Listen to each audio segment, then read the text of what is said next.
Good evening, everyone. Welcome to the 12th edition of the Frames of Shame show presented by Five Pin Universe. I am Christian Murphy, and alongside my co-hosts Ashton and Maria, we are excited to bring you guys an exciting night of bowling of all kinds.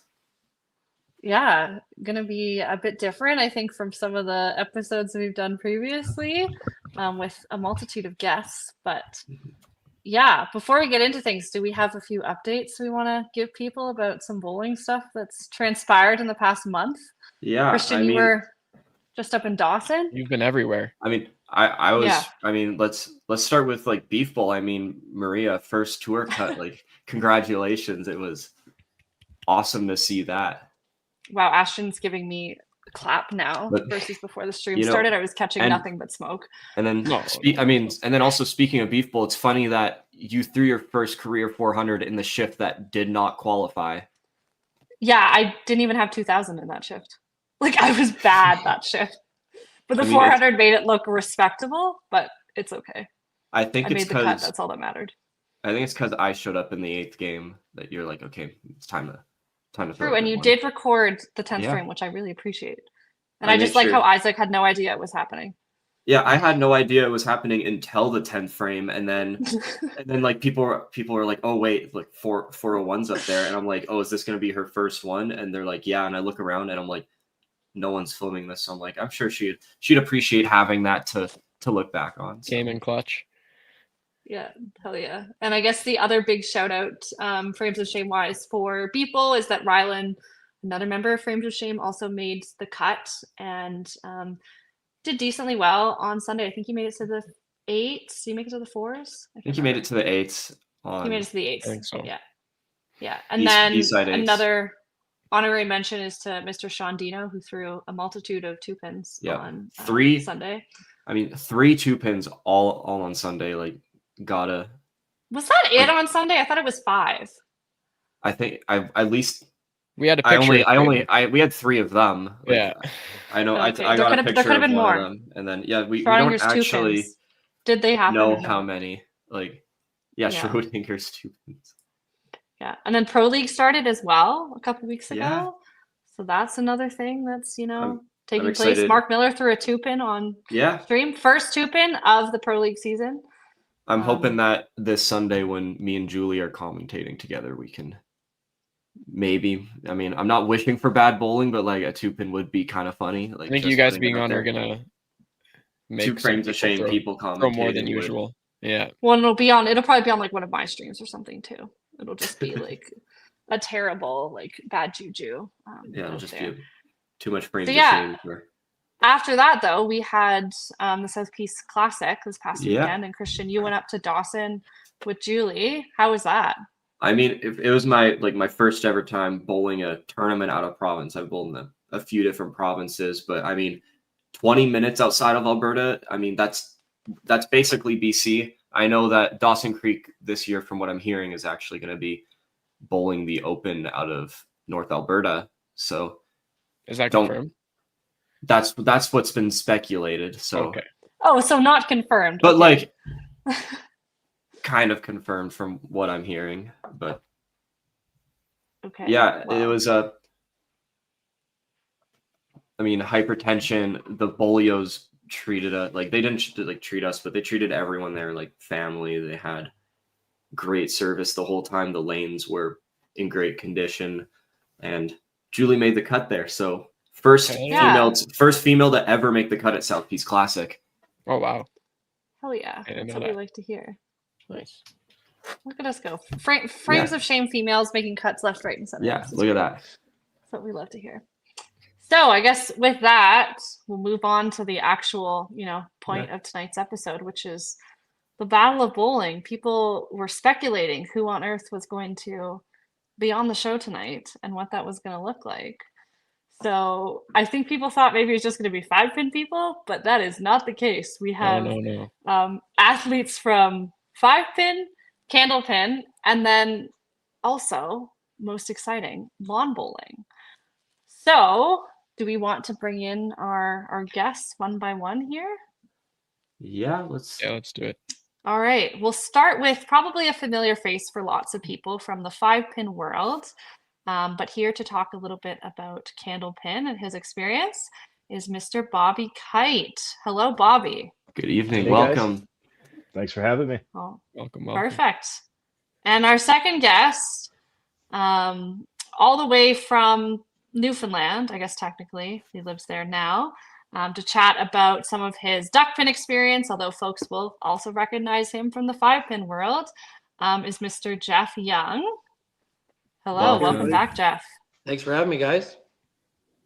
We'll see if Jeff's camera is gonna freeze. The connection situation is looking a little better. Yeah. Perfect. Yeah. A little better than before we started, but we optimistic. Oh, yeah. And then a new face, probably to most of our viewers, representing Lawn Bowling's member of Team Canada, is Mr. Greg Wilson. Hello, Greg. Everybody. Thanks for having me. Welcome, yeah, thanks Greg. for being here. Yeah, it's a Six-person lot of show. faces to look at. Yeah, I'm gonna go cross-eyed at some point this episode. So I guess to start things off, just if you guys wanted to each give us like a little brief introduction about yourselves, your history with each of your sports. I know Jeff and Bobby, you both have played 5-pin.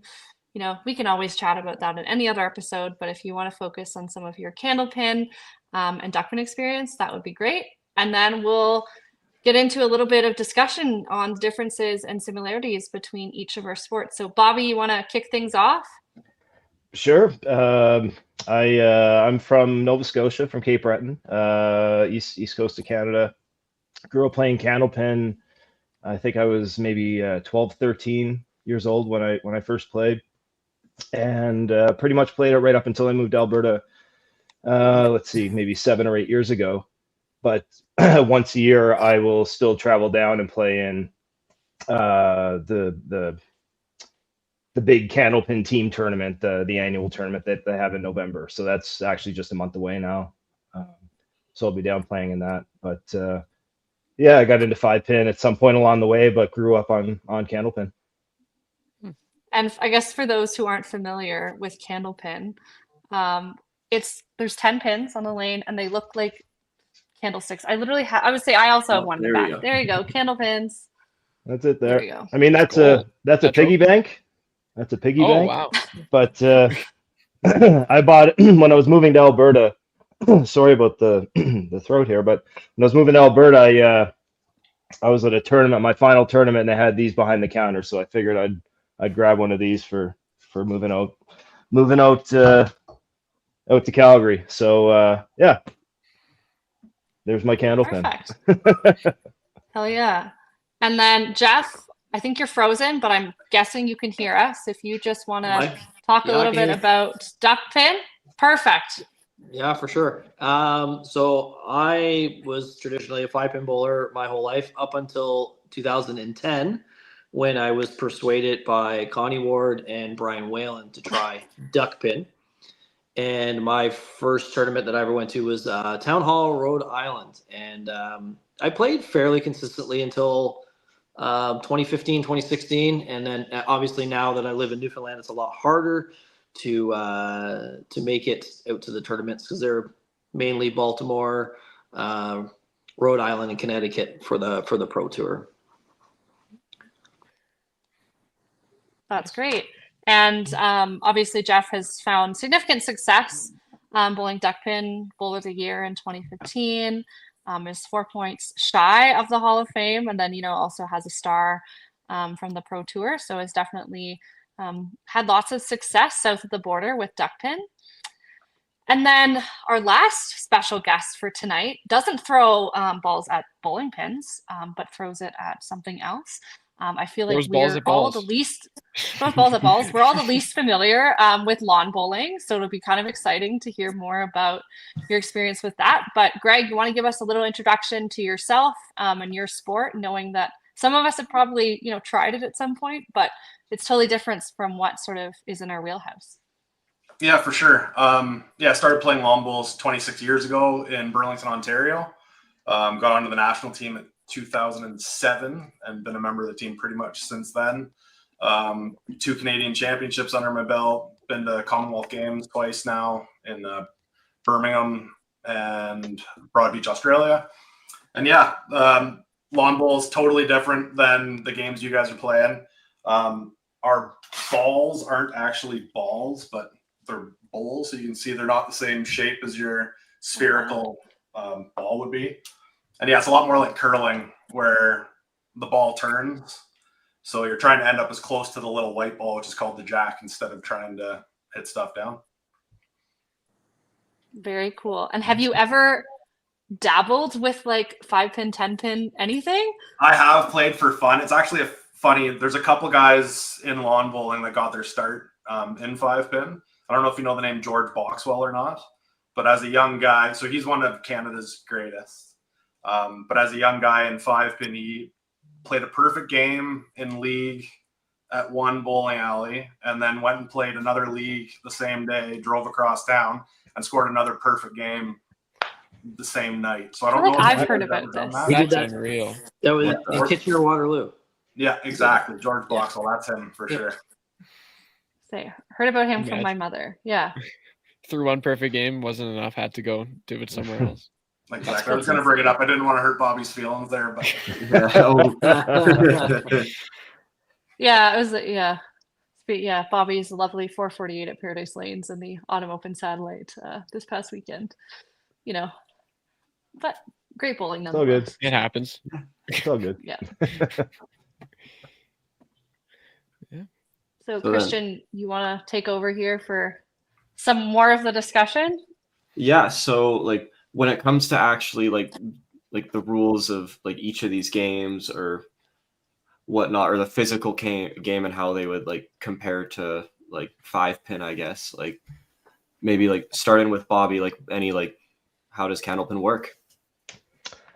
It's mostly team tournament, team oriented. There might be one singles tournament that they still have annually down in the States, which is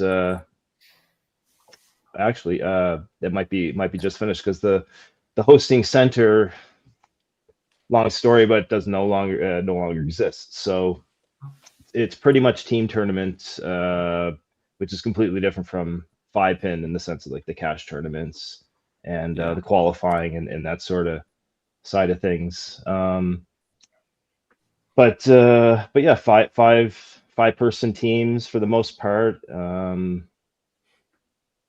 You know, match play, 3 matches, 3-game matches. But the point system is a little bit different. Where in 5-pin, you know, the leadoff bowler would play the leadoff bowler for their own point, and then each individual match would count for points. Where in Candlepin, it's just the total that counts. So Oh. it's Really? So you'll it's play all a or 3-game. nothing? Pretty much. Sticks so, to the bottom. Wow. Yeah. Yeah, it's just to the bottom. So, and it's 2 points per match, or 2 points per string, and 8 points per match. So you'll get 2 points for each of the 3 strings, and then another 2 points for the total. And that's it. That's how you collect points. So at the end of a week long of bowling, you know, 11 matches you'll play, there's only 88 points up for grabs, as opposed to 5-pin. There's, I mean, I couldn't tell you how much. Jeff would tell you probably off the top of his head, but you know, maybe not. No. Yeah. Well, it's like 8 points a But- game, and then if you're playing like a Yeah, 8 a couple game round instead of robin 8 or a whatever. match. Exactly. Yeah. 8 a match, yeah, and it's only one game, right? So yeah, that's really interesting. And Bobby, you mentioned that you're going down to play next month, right? Yeah, so the actual the annual tour, it's called the ICC, the International Candlepin Championships. Used to be called the Worlds. It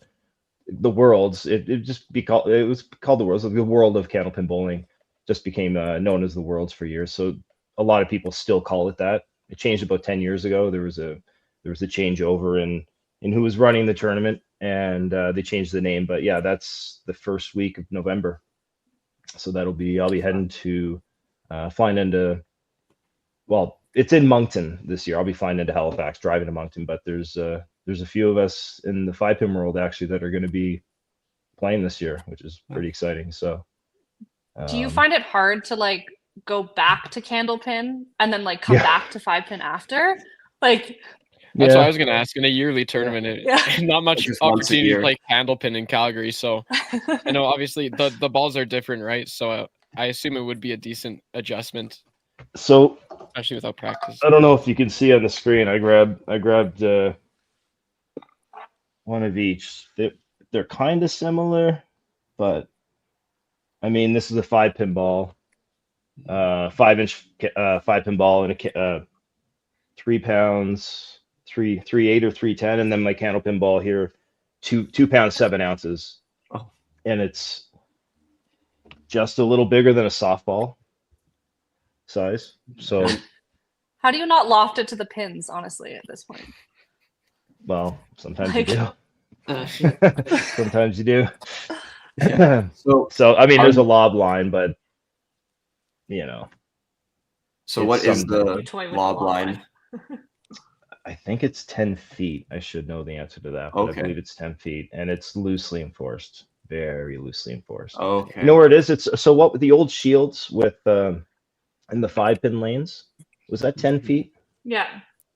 I think it's No. about that Was distance. it so 10 or maybe- was it 20? I thought it was It's- considerably close. I don't it's- remember though. I'm I too No, young. maybe it is the 10, I lob don't lines, remember. they're like right past, like they're a couple feet past the arrows from what I can tell. And I'm pretty sure the middle arrow is 8 feet. Yeah, it was about that distance. It is about that distance away. So Okay. And then like Yeah. with like candlepin balls, are they the same like manufacturers as like 5-pin balls? Like do you have like Paramounts or Yeah. your soft rolls, stuff there's like that? Paramount. Yeah, there. Sorry. Yeah, there is. There, for the most part, like Cobras, Rams. Yeah, lots of Paramounts. Like most of the alley balls from back home are old cool Okay. Paramounts, and yeah, I think it's just a lot of, you see a lot of like shaved down 5-pin balls. You come across those every once in a while. You see the odd overweight ball because they're cut down Yeah. from somewhere. So it's kind of interesting, but Yeah. see some people how trying to is that- sneak in the heavier ball into the tournaments, and gives a little bit of an advantage. I don't know if Yeah. it does, honestly. I really don't. A few years back, I played in I went there, actually. I don't know if Jeff, you know this. I went down and I played in a duck pin tournament once with Okay. Sly and Max, Yep. and it was at Town Lanes. You'd said you'd played at Town Town Lanes, Hall, so yeah. or Town Hall. Sorry, yeah, Yep. Town Hall. And so to practice for this, we had one 5-pin center in 15 feet. Okay, yeah, maybe it's 15 feet for the lob lines too. So I had nowhere to practice for this because I think it was in August. It was the Town Lanes.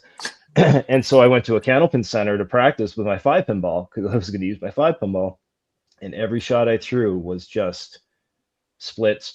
You could not keep it together. So I don't know. I mean, I'm sure there's a certain point where it can be too heavy, it can be too large, where it's not going to help. But 'Cause when we tried candlepin a bit in our video, it seemed like the ball was way too light. It seemed like if you Yeah. used a heavier ball, it was going to be so much better. But it's something we didn't try. But Yeah, we had some inch. It felt like the ball would just like go in front of the pins every time, or maybe maybe none of us like could throw the ball hard enough. But throwing all a this- candlepin at 5 pins. no, we were throwing so at Sherwood, Dexter actually has a couple candlepin balls and 10 candle pins. So we were just setting it up at the end of the lanes manually and seeing what we could do with it. But we had 0 strikes between like all of us. Right. Yeah. it was tough. It was a little infuriating seeing the pins not explode or break like you're used to. It's definitely a spare game. It's not a strike. Yeah. If you can run some strikes together, great, and all the power to you. But it's not. You're not like if you're. In my whole life of bowling candlepin, only twice I've thrown 4 in a row, strike wise. Oh, wow. Yeah. Like Yeah, it's it's a tough. spare game. Yeah. So all this talk about sort of equipment and the different types of balls that you use for candlepin, Greg, this is something that I was like informed about. You guys have like expiry dates on your bowls, Yeah. right? Is that a thing? Because we don't have that in 5-pin. You can use your balls. Like I throw balls that are my grandfathers from like the 80s sometimes. Yeah. And I feel like that's not a thing for you guys. So what does that sort of look like?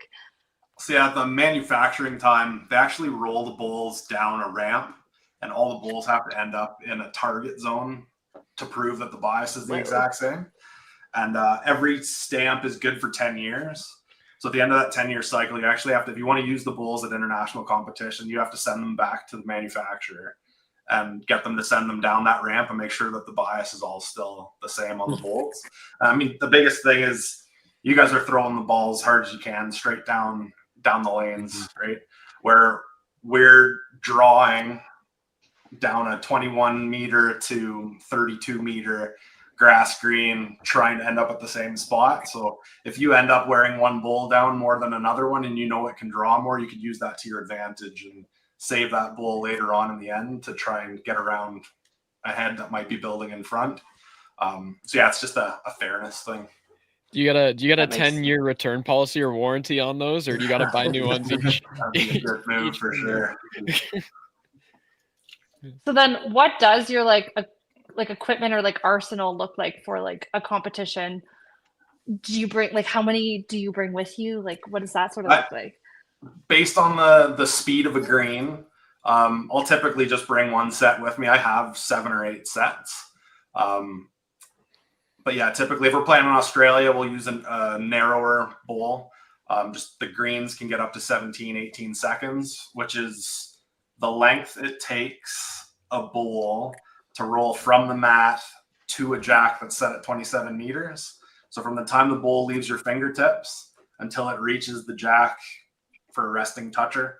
A lot of jargon you guys aren't going to be familiar with, but do a whole nother episode on all this stuff for sure. But yeah, so essentially that pace of green, you don't have to throw it as hard, but a wider bias bowl will draw a lot more than a narrower bowl. So yeah, typically I just bring one set knowing what pace I'm going to be playing on.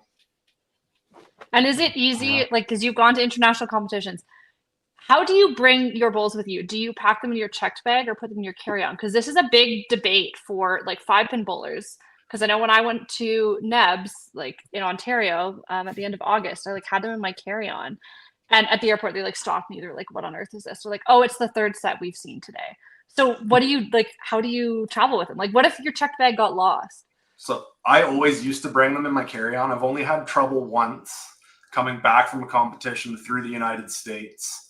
And they gave me an issue with them, and I ended up having to go back out of security and recheck my carry-on. So since then, I throw them in the check bags.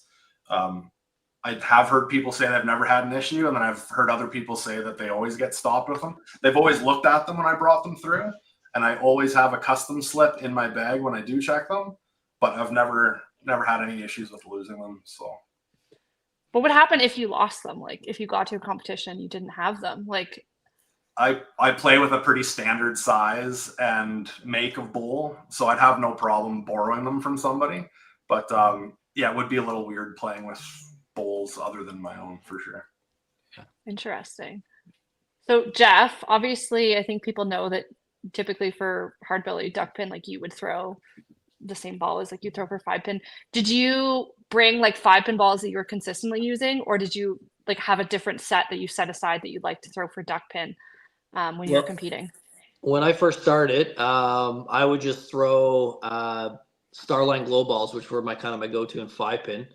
And as I kind of got more familiar with the sport and learned kind of like their most popular bowling balls, I started picking up a couple sets here and there. I actually still throw a set today.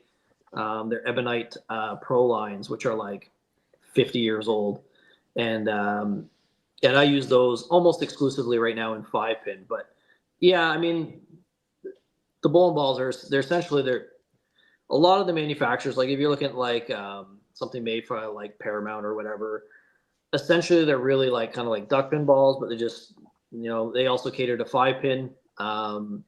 There's not really any difference at all. There used to be a difference when you were only allowed to throw 310 in 5-pin. 312 was always, from the time I was playing anyway, 312 was the max you could go in duck pin. So those balls wouldn't cross over. And then only after a couple of years after I started playing, they started allowing the 312 and 5-pin as well. So, which was great because I had a set of 4, 7, 8, 312 duck pin balls that I couldn't use a 5-pin. And then when they changed the rule, I was able to use those. So, yeah, everything's essentially the same equipment wise. So, like when going from like 5-pin to duck pin, and I guess that like this could be a question for both Jeff and Bobby, but like what kind of adjustments did you need to make to be more optimal in duck pin, or did you not have to change anything? For me, and just talking with a lot of other people, a lot of other 5-pin bowlers that have experience in duck pin as well, and maybe not so much going the other way from duck pin bowlers to 5-pin bowlers, but really our skills transfer really well. It's like Bobby said with Candlepin, it's not a striking game. It's a spare game. So you're leaving a lot of odd combinations or single pins. And you got to remember too that those pins are smaller. They don't have rubber bands around them, so they're a little harder to hit. So the accuracy part of things, it really works to our benefit. There are a lot of chuckers in duck pin where they throw absolute rockets, but they're not maybe necessarily as accurate with it. And I think that plays well with how we approach our game and our strategy. Going the other way though, like duck pin bowler to 5-pin bowler, a lot of those guys when they first come up, especially in like Ontario, they have problems adjusting to the lane conditions because they slick those lanes in the States like crazy. And that pin deck is oiled like you've never seen it before. So there have been some guys that have come up and top bowlers in duck pin and really struggled with lane adjustments, not understanding how a ball can move 5, 6, 7, 8 boards because they've never seen it before in their lives. Yeah, I agree with that 100%. That's one big takeaway I had from that one tournament I had played was every ball that came back was a ring on it, and you had to just like if you couldn't hold on to the ball after the tally, you were just that was it. Yeah, and I think one real important factor in the lane conditions in duck pin that a lot of people don't even realize is when you have your pin deck and you've got your gutters beside your pin deck. In duck pin, there's actual belts that run down like pretty much parallel with the pin deck.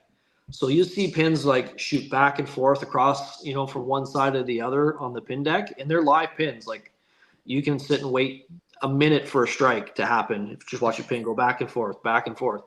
And because they oil the deck so much, those pins just slide all over the place. So if you get a pin spinning, it just spins like crazy. Jesus. Wow. So talking about like the different, obviously lane conditions and the amount of oil, that different places will use. Question for you, Greg. You talked about like the greens in Australia and how that was different. Do you guys just play on grass, or there's indoor too, right? Like what different like surfaces or conditions like exist for you? Yeah, so typically at the beginning of the season, so our season usually runs mid-May to mid-September. So I'm just coming into my off season now. Beginning of the season, we're playing on 10-second greens where you really have to take a long step and follow through to get the ball down to the other end. And by the end of the season, like the greens in Calgary this year, we had them up around 15 seconds for a big Canadian Bowler Open that a couple of our podcasters started up a couple of years ago. So yeah, they were up around 15 seconds where you barely have to take a little step and the ball just rolls off your finger and goes forever. We do have an indoor. We just have the one in Canada though. It's out in Vancouver. It's called PIBC. But other than that, if you're not in Vancouver and have access to that, you're pretty much sitting around twiddling your thumbs for 6 months until the season starts off. Hopefully we can change that in the next few years, but yeah, fingers crossed. So do you literally just like twiddle your thumbs for all those months, or like can you practice in the off season? Like what do you do? I know guys, like I have rolled bowls in the basement before when I'm going stir crazy waiting for the season to start, and we do some trips. I'm going to go down to Arizona with the boys on Halloween. They've got the US Open there in Arizona, so you do try and find some tournaments to go and play in, but yeah, it's a long off season of dreaming about what next season is going to look like. And do you find it like hard to come back? Like, Bobby and Jeff talking about going down and competing in like a different discipline. Like, do you find it takes a little bit to like warm up again when you start in May, or is it just like the muscle memories there? No, the body definitely hurts, and that's probably more my fault than anything else. Little yoga in the off season probably wouldn't hurt, but it does come back pretty quick. Where is a lot of the strain when it comes to like muscle pain and stuff like that for lawn bowling? The left butt cheek for me. Hey, same.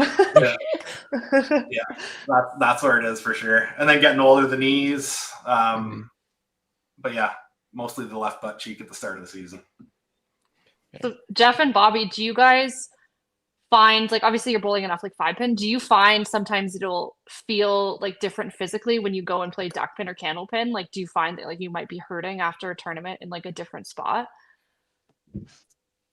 Well, I find for duck pin, I don't know, there are times where it gets more physically tiring, because you got to figure, in a good 5-pin game, you're throwing a lot of strikes. You're only throwing one ball a frame, and you're bowling. If you're bowling the DPBA or the WNDA for the women, you're bowling 8-game sets, but those 8 games feel like probably a dozen games for sure, and it adds up. And the way they run their tour is essentially through the summer. Obviously, it's like easier for traveling for them.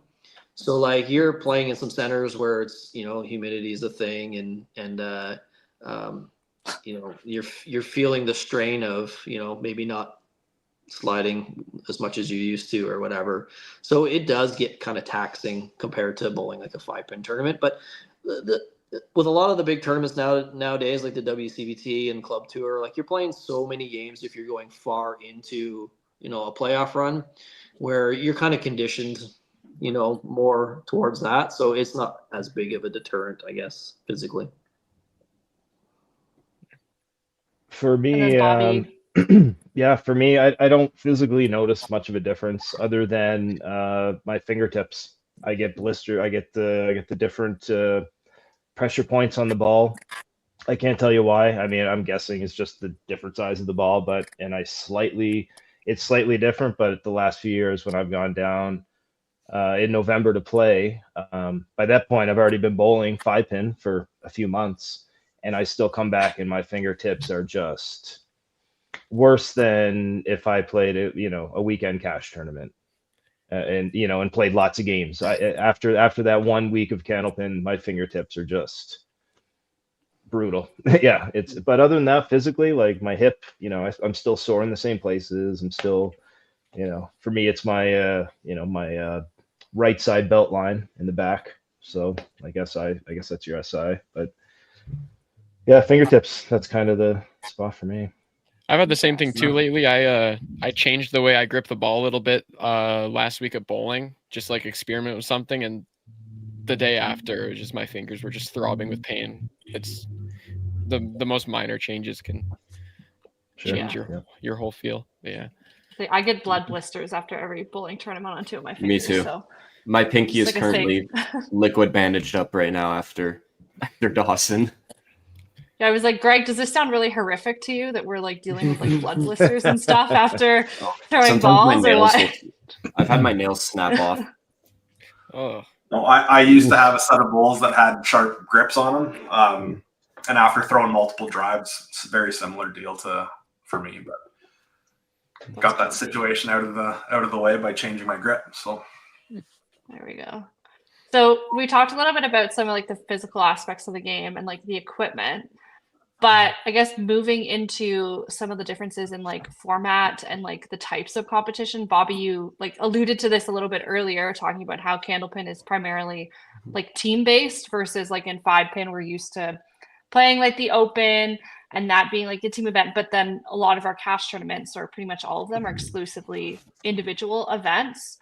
So I guess for Jeff and then Greg, what is the format typically like? We'll start with Jeff for like a duck pin competition. Is it all just individual? Is there team events? Like is Bakers a thing? Like what does that look like? Yeah, they have there are some team tournaments, but it's predominantly like singles events. They have 2 pro tours for duck pin. They have the Pop Witten, and then they have the DBBA. And they're all essentially like 8-game qualifiers, and then you get seeded in pods, and then you bowl everybody in your pod, win-loss with pins. Your pinfall is your carryover, and then from there into a step ladder. So I mean, it's not very much different than like a 5-pin setup. And then Greg, you guys have like a ton of different, like you have like singles, doubles, like quads, and like trios, right? What can you bowl essentially in lawn bowling? Yeah, you can play anything. Singles, pairs, triples, and fours are the big ones. For the international stuff, they usually send a 5-guy and 5-girl team. So while the one singles guy is playing, the other 4 are playing the fours. And then once that event wraps up, the same team switches into pairs and triples. So that's really cool. Like going to Commonwealth Games and stuff, you got to play in 2 events. So you had a chance at winning 2 separate medals, which was pretty awesome.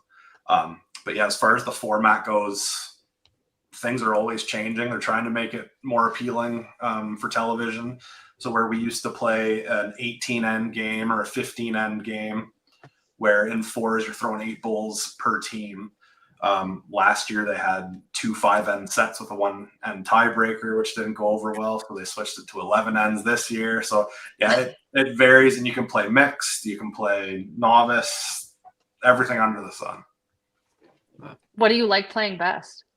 It's kind of a tie for me. I love playing singles because it's just me out there, and you're always playing. So I love singles for that. But the team games are also fun. Like I love playing fours. You only get 2 bowls. So you have to be on your game, and I like the social aspect of it. So I like being at the back end and when the boys are down, telling a joke to get them loose and back into their form. And it's a lot more fun when you win something as a team than just by yourself out there. What's the energy like when you're on a 4-person team? Is there a lot of like cheering, or is the etiquette like you stay silent, or? It's gotten a lot more exciting over the last few years, like maybe decade. Just played in a big event with Ireland and Scotland in Windsor, Ontario. And those guys love when their bowl's coming in and they know it's a good one. They get down on all fours and just start screaming at it. And it's really exciting for their team. And it's also demoralizing playing against them. Yeah. You just want to stomp them out. But at the same time, you have to get yourself into the mindset to go and do it back to them. So yeah, a lot of fun for sure. That's funny. Yeah. And there can be quite like an age spread of like people who are playing on like a 4-person team. I'm assuming it's similar to like 5-pin. I can't speak to candlepin and duckpin, but like for us, like you can have quite an age range on like open teams, masters teams. What does that look like, Greg? Yeah, I've played against people that were 13, 14 years old, and lost to people that are pushing 100. I remember one instance back in Ontario, we played a short mat in the wintertime, and there were 3 national team members on my team and their father, who was a former national team member. And we played against 4 generations of this one family, and they just mopped the floor with us. Oh my gosh.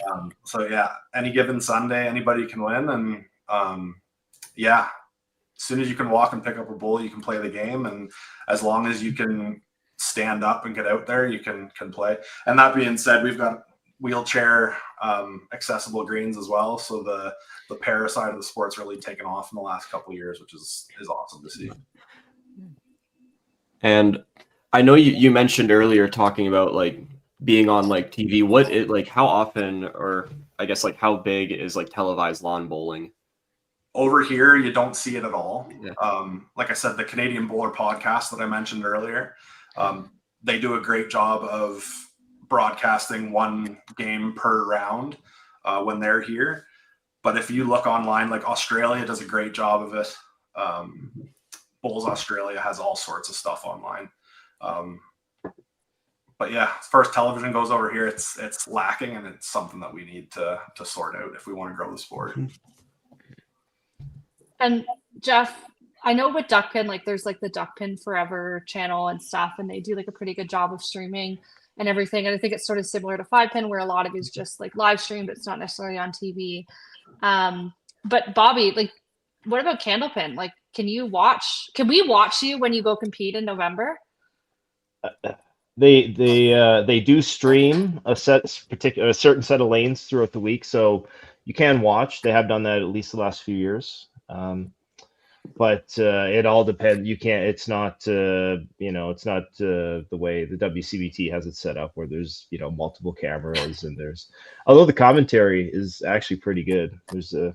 Oh man, that one guy gets so fired up. Yeah, they get really into it. Trying to think of Paul Grant is one of them. It's a few Americans that they have their own pro tour, team pro tour in the States, and I think it's every Friday night they they travel around and these guys broadcast the matches. And so when they have the Worlds every year, they come up and they wherever the tournament is and they stream one set of lanes throughout the week. So other than that, I'm not too sure. Like there's nothing on TV, just like most bowling nowadays. But yeah, there will be some streaming. I'm almost sure of that. Awesome. So we don't have a 10 pin bowler on tonight. Yeah. Does anybody have any trash talking they want to do to 10 pin bowling Yeah. while we're here, Sure. since Let's they hear it. did I know not you're doing defend this segment. themselves? Yeah.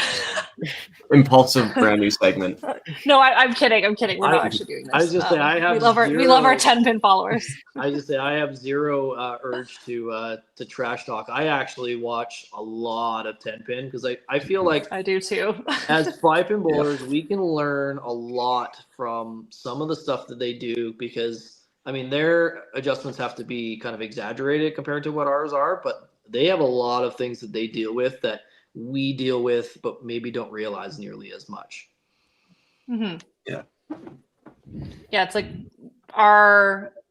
the things that we might be dealing with, it's like masked a little bit because we have other stuff going on with our game, but for them it's just like amplified, especially like playing at that level that they're playing at where they're on like these really unforgiving sport patterns that are absolutely insane, where you're like the margin for error is like 2 boards and you're like, oh, okay, I could throw a really bad ball on 5 pin and still get a strike or still cover my half. Right. And for them they can't.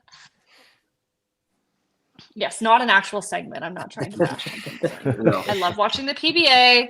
Big shout out to friends of the podcast. Yeah, Christian, Ashton, any questions you guys have? This kind of goes back to equipment, but so I know like in 5 pin a lot of people like to grab a pair of running shoes and turn them into bowling shoes. I know I watched Jeff's video on how to make a bowling shoe for the shoes I actually made. But would that be a thing in like candle pin, duck pin? Like, does that translate? It's definitely not a thing in candlepin, and for the last few years, so Matt Schultz, who's a 5-pinner, everyone knows Matt. Him and I go down to this tournament, and he has custom shoes. He wears his Nike Air Max, I think they are custom shoes, and it's the first time any of these guys have seen custom shoes. So the whole week he must have had everybody in the tournament at one point or another coming up to him asking about his shoes. So definitely not a thing in candlepin. There was a few guys that said they were gonna make their own pair. I don't know if that's since caught on, but yeah, Matt was he was a bit of a rock star when he went down a few years ago. With the shoes alone was a big deal. So yeah, for duck pin, and I do a terrible job of paying attention to what shoes people are wearing, but I do know there are a few guys, and I mean I've been running like street shoes converted to bowling shoes for I'm going to say at least 15 years now. And I remember when I first started bowling duck pin, really not too many people. You get a couple of people commenting or asking questions about it, but to them it wasn't really a big deal.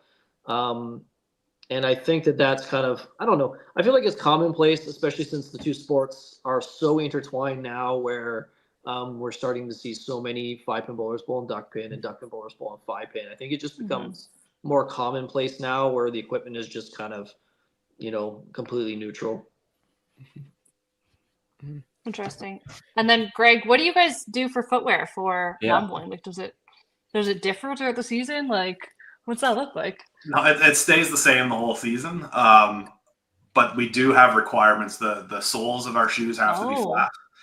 The greens are so important that if you went on with any kind of tread at all, you'd leave a pattern in the green. So our greens are sand based with just a really, if you've ever been golfing before, they're very similar to a golfing green.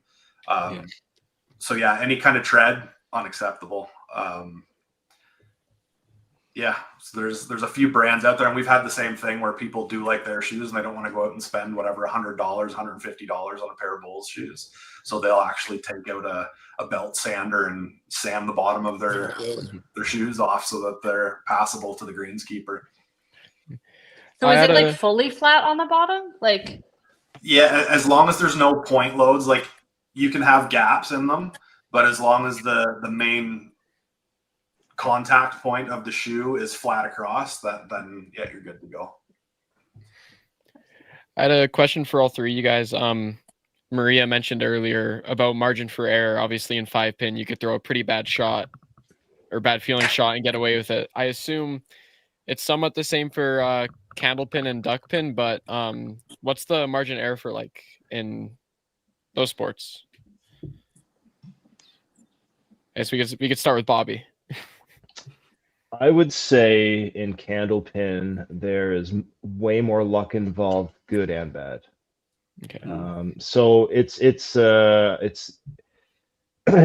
pretty sure it's the only bowling where deadwood is part of the game. So you still throw three balls. You throw three balls like you do in 5-pin, but pardon me, any of the pins that you knock down, they stay in play for your second shot and your third shot.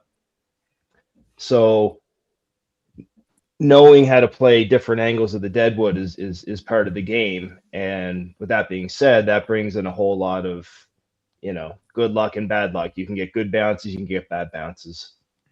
And one of the reasons I love candlepin so much is that there's always something new. There's always new shots. You can play a game, every day and basically have a new shot that you haven't seen before, just because there's endless breaks you can get and endless different angles. So, you can in 5-pin where you can have a game where you're hitting your spots and things aren't going your way, but in candlepin, I think it's even more so and more to the extreme. And then you can play against somebody or even yourself where you miss by 3 feet and somehow things work out and you get this great break and you're on your way. So it's pretty wild in that sense. Yeah. Yeah, for duckpin, margin for error is definitely a thing. Man, I have backdoor strikes on some guys at key moments where I had no business. We're talking like deuce side of the 3-pin and 5-pin, and it's come washed back for a strike. But in the same breath, like I've, in the few hundred games that I bowled in duckpin, I think I've maybe thrown a half a dozen shots where as soon as I let it go, I've known it was a strike. The rest is a crapshoot. And for me, that's what makes it exciting. It's just the not knowing, is it going to be a strike or is it a 7-10, or are you leaving some sort of mess that, you're going to want to pull your hair out over. But yeah, I would say like when it comes to luck, there's definitely a bigger factor. And I think maybe that's why when I was talking earlier about the 5-pin bowlers having a little more accuracy, like the top end bowlers anyway. And I think that has a lot to do with it because you have to be, a bit more precise to succeed in 5-pin, where I don't think there's so much of a priority when it comes to duckpin, because you can throw a very precise, accurate ball and just get absolutely just hosed shot after shot, and you can just chunk a ball and throw a strike. So, I mean, luck is definitely a thing. And then Greg, you mentioned earlier like how lawn bowling is like more similar to curling in that you're, trying to draw to the jack, as you said. Very precise. What is the margin for error? Like, is there a margin for error, especially like at the level that you're playing? There's adjustments. the margin of error, you typically want to miss. If you're going to miss, you want to miss long so that you can use those bowls later on in the end. The biggest difference from curling for us is that our scoring surface can actually move. So the shortest distance you can play is 21 meters long. And if your team is consistently missing long and the other guys are all over the jack at 21 meters, your skipper, your vice can play a shot to trail the jack into the back. And then those bowls that were at the jack are no longer useful. And those bowls that are in the back are now in the scoring area. And those short bowls are just in the way. So the I guess, margin of error for us, you want to miss long so that you can use it. And if you miss your line, it's out there for the rest of the end for everybody to see how badly you screwed it up. So you hopefully make a correction on the next one and make a difference. Is there a set region that the jack has to stay in, or does it not matter if it gets moved wherever that Yeah, goes? so a standard green is 126 meters squared, and then you'll put 7 or 8 rinks across that green. The greens are about, I think they're 16 feet wide. Yeah, you throw the jack to set the pace. If it's too short, they can call for an umpire to measure it. If it's too short, then the other team gets to throw the jack. But the jack is centered in the middle of that rink. Any bowls that end up outside of the rink markers are dead. And then the same thing at the ends of each rink, there's a ditch. It's about 6 inches to 8 inches wide. And any bowl that goes into the ditch is also a dead bowl. But if a bowl touches the jack from the time you delivered it before it comes to rest, it's called a toucher. You spray it with chalk, and then those bowls are allowed to go into the ditch during that end. Okay. So, yeah. Oh. Yeah, it's funny that you say, like, if you throw a bad shot, it's out there for everyone to see how bad you did, versus for us, you just, finish your frame, have the next one. It might be on the score sheet, but it probably doesn't look as bad as what your actual shot was. I'm like, oh, I almost ripped a 2-pin, but I got 5, so it doesn't look as bad on the score Unless sheet. you get posted to frames of shame, then it's there forever. There you go. Well, if you throw an actual 2-pin, yeah. Yeah. Or throw a gutter or something really bad. So obviously talking a little bit about like the similarities and differences between all the sports. I know, Bobby, like, you've obviously tried duck pin, you've played candle pin, and Jeff, like, you've had significant, success in both 5-pin and duck pin. Are you guys intrigued at all by lawn bowling? Is this like the next venture? I to think try. it's cool. Yeah, I would try. I don't know It's like- what we have available in Newfoundland. I would think our seasons are probably significantly shorter out here, and I would imagine maybe wind is going to play a factor because it's always windy out here. But yeah, I think it's cool, man. I do know, like, when I was back in Ontario, I do know, like, there were a lot of people that were 5-pin bowlers that did also lawn bowl. So I think it's a cool crossover. I'm definitely interested in it. I definitely would like, maybe doing a little investigation, see if I can at least find a place around here to try it. I don't know of anything in Newfoundland, Bobby, but I do know some people in Nova Scotia if you're interested. In Nova I was gonna say, Scotia. Bobby, I'm imagining your shot. No, that was it's funny because I was just gonna say I don't know where it would even be in Nova Scotia. Yeah, there's one in Bridgetown, and I'm not sure. There's a couple other ones that are just blanking on right now, but I can be in touch with you guys if you're interested for Dang. sure. Yeah, I'd be curious about that. Yeah, absolutely. And Greg, you talked about, twiddling your thumbs for the winter. Are you gonna dabble in like 5-pin or something? We can make that happen. You're in the After this, Calgary I'll area. go out and try it for sure. I'll make you and Rob come out and try 5-pin bowling, and then we find out you're both just like ringers, and that'll be fun. You trying to stop the bowl? So- in the head? Yeah, so more or less, kind of trying to go through the head pin, but like on the side. I don't know. It's That'd be fun, impressive very if you could different, I'm stop it sure. right on the head pin. I'd be very. Ooh. That would be Wait, that's actually crazy. like a Challenge accepted. yeah. Like throwing one of your bowls, like, and trying to see if we can get it to stop at the head pin. That would be insane. New video idea for Frames of Shame. There Yeah. we go.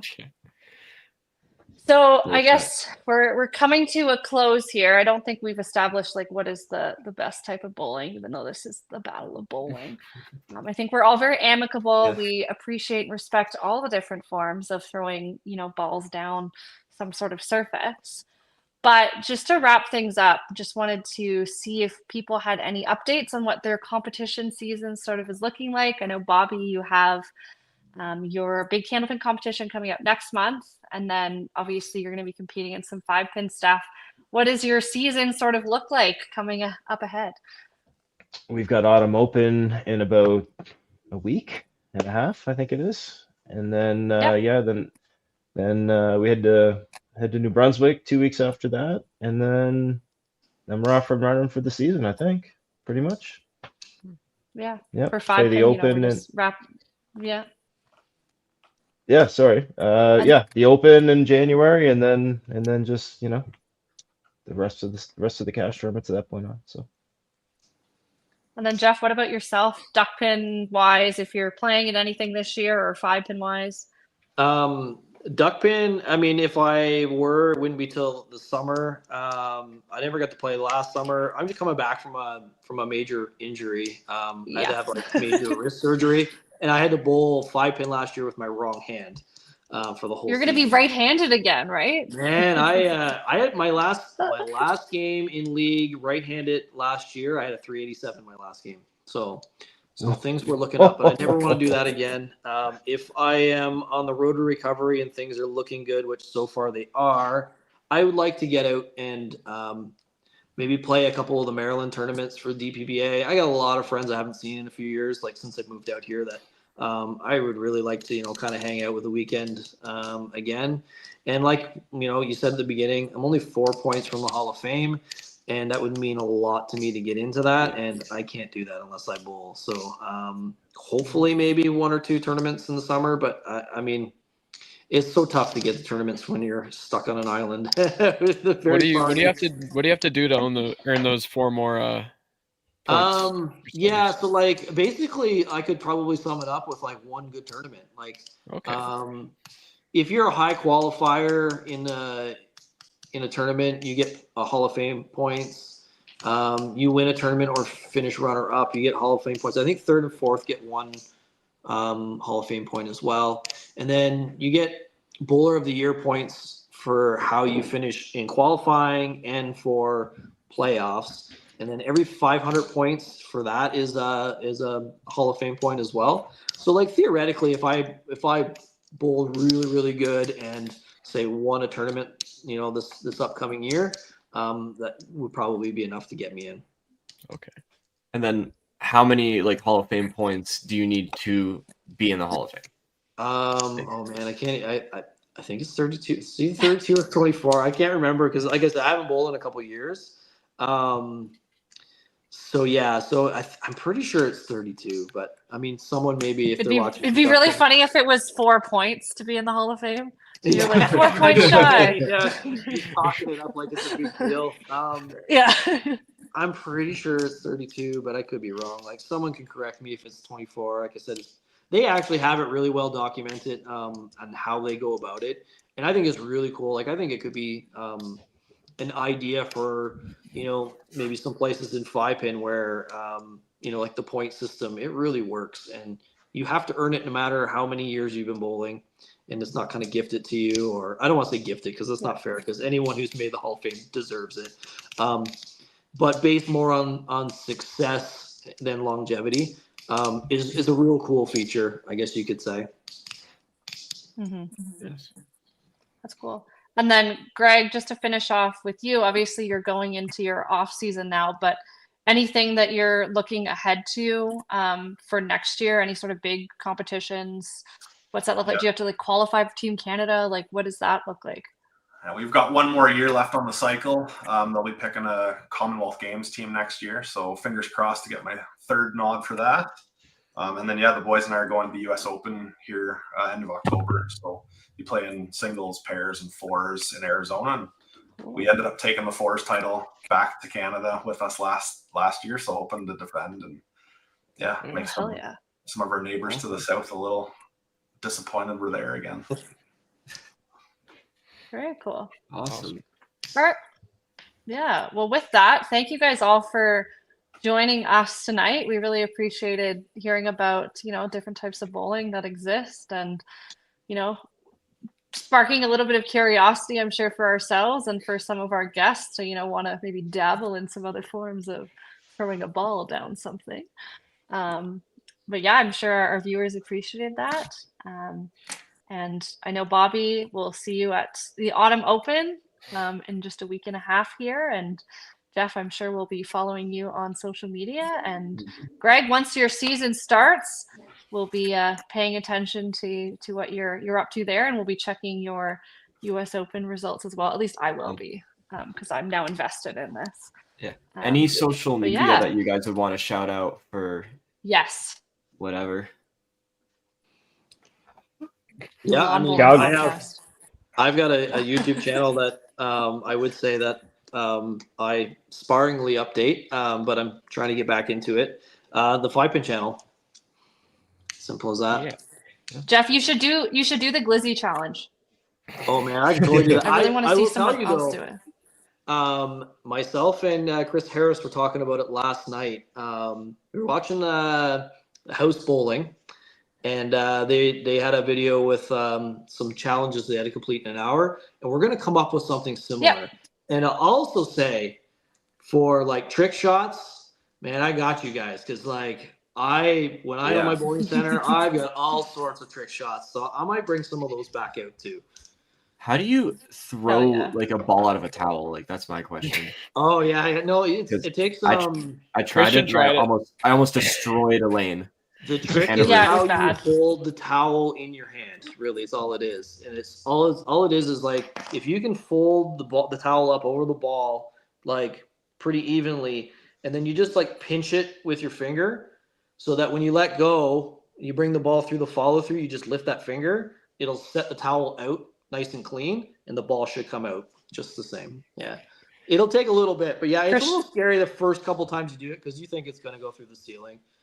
But It almost did. That's Christian almost needs what a it did. tutorial. Yeah, it almost did. It was Yeah. bad. Yeah. Greg, your lawn bowling podcast you were mentioning, if people want to give them a listen, what was that called? Yeah, they're the Canadian Bowler. They're awesome. They do a podcast usually around once a month. They'll probably have their power rankings coming out in the next little bit. So always a fun one to watch. And then bowlscanada.com is our governing body, and then Calgary Lawn's my home club. So yeah, give any of them a look and see what bowls is all about.